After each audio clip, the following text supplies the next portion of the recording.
Баяғыда бір шал мен кемпір өмір сүріпті. Шалмаң балықшы еді, кемпірің қарапайым үй шаруасындағы әйел. Күн сайын осылай таңмен теңізге шығатынмын. Тыныштық пен несібемді сол жақтан іздейтін едім. Бәлкім бүгін бақытты күнім болар. Теңіз ешқашан бос қайтармайтын.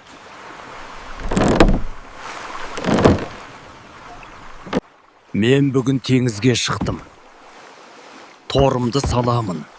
Мүмкін бүгін жолым болар. Бисмилля.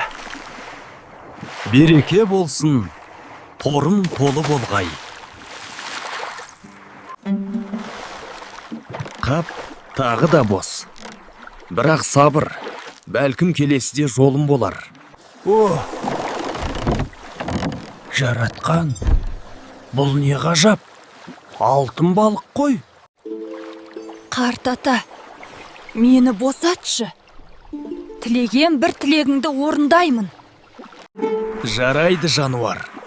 Мен сенен ештеңе сұрамаймын. Бара бер, бостандығың болсын. Мен бүгін бір алтын балық ұстадым. Бірақ оны босатып жібердім. Тұрда, не дейсің? Алтын балық ұстап ештеңе сұрамадың ба? Бар қайтадан.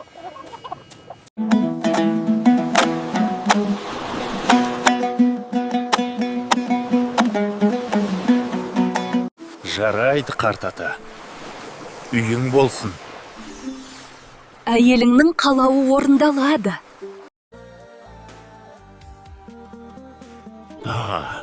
Енді жарайды. Міне, нағыз үй деген осы. Енді мен бай кемпірмін. Тек үймен тоқтайсың ба? Бар, тағы бар. Қызметші сұра, мал сұра. Бай болғым келеді, бай кемпір болғым келеді. Алтын балық. Тағы да келші. Әйелім бір тілек сұрап жатыр. Жарайды, қызметші де болсын. Бірақ бұл соңғы рет.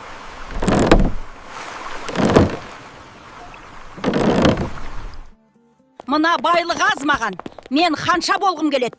Күміс тақ, алтын сарай, теңіздің үстінде тұратын үй керек маған. Естіп тұрсың ба?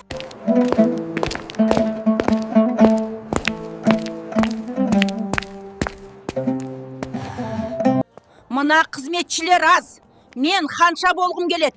Сарай керек маған. Теңізге бар, тағы сұра. Бұл соңғы рет. Не болатынын өзім де білмеймін. Алтын балық. Тағы да келші. Әйелім тағы бір тілек сұрап жатыр.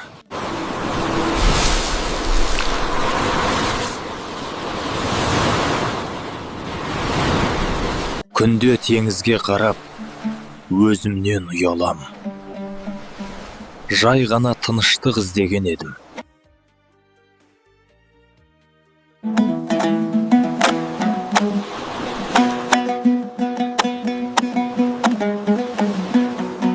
Бәрі сол қалпына келдір. Бірақ енді ештеңе бұрынғыдай емес.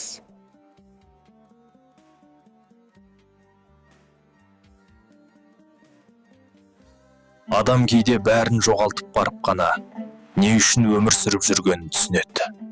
Үнсіздігіме кейде жауаптың өзі.